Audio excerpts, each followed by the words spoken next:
A lovely spring morning in Maine and breakfast at a most unusual diner. You abut a bridge, so the building we're in is raised about 19 feet off the ground so it can line up with the road. I would wager that we're the only Worcester diner in the world that exists like this. Undoubtedly, and all part of what made the A1 Diner in Gardner, Maine, well worth the 10-minute detour from Augusta.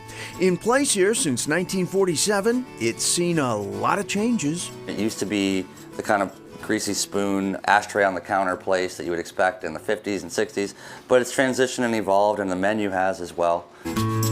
So, along with traditional diner fare, there's a lamb and goat cheeseburger or shrimp and avocado quesadilla. Half order sausage, half order home fries. Owner Aaron Harris worked here, left for another career, but in time, the diner drew him back. I love cooking, but what I was missing with marketing and being in the business world in the office was that you don't feel like you have many opportunities to make people happy.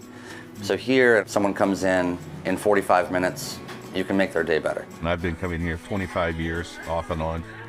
Now that I'm retired more frequently, but it's just a great place. A diner serves everyone in the community, so we get a cross-section that really represents the area. We get stories a lot, like I used to sit in that booth with my grandfather, and we get that all the time. Add the food into all that, and few diners have been more aptly named. In Augusta, the landmark Colonial Theater was also part of people's lives here since 1913, until the movies began to move from downtown to the malls. For Augusta's Colonial, the end came in 1969. At that point, the roof was already leaking and water damage was already occurring. And the theater wasn't making enough money to be able to repair those damages. Kathy Wall is executive director of the nonprofit Colonial Theater, Inc., whose work is proof that this city refuses to lose this beloved landmark. Hasn't been easy. It was a warehouse, even set to be demolished. Ultimately, it was the revival of the river right behind the theater that buoyed this building too. The fact that the river was cleaned up, people could take greater pride in the community. People became interested in businesses being downtown. The original exterior has been restored. The restored marquee will follow. Just prior to our visit, Maine Senator Susan Collins had been by to announce some big news, a $1.5 million grant to restore the stage itself. So 15 more feet, so it'll be out here somewhere? It'll be out here. Yeah. And the side walls will be moved out to accommodate. Yeah. Much work remains before a full reopen as a cultural attraction, but the community is on board and in-house at live events to both raise money and renew interest. People love coming into a construction zone and watching performances in a construction zone. 120 years later, it's as rooted in the community today as it was then. It is, always will be.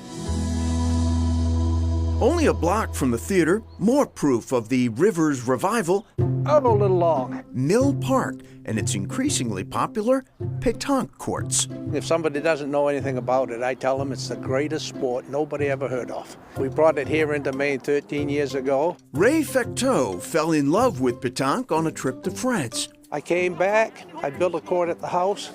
Then I said, gee, why keep it to myself? Why don't I share it with people? Fecteau fundraised, then led efforts with the city to have these courts built in a new park by the river. Once the snow is gone, they're rarely empty.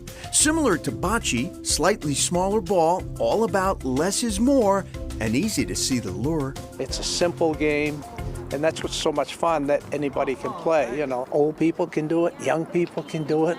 We have people in wheelchairs that play with us, you know, and it's not that hard a game. Debatable.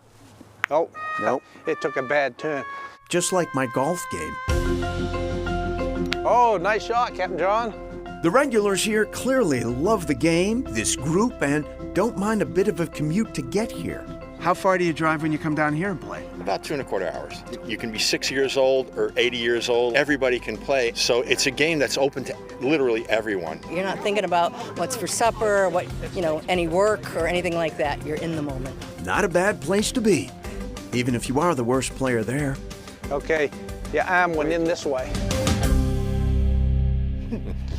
All right, so first, how do you pronounce the ancient game made popular in France during the modern era? So we have it on good authority. It's pay like paycheck and tonk like honky tonk. So it's pétanque. Pétanque. Pétanque. Yeah, very nicely Thank done. you, thank you. The courts there were actually damaged by flooding in December, but they're hoping to have them repaired, back up and running, so Ted can get back up there and play and work on his game in May. Sounds wonderful. Coming up, Ted hunts for a needle in a haystack. Nuts and bolts.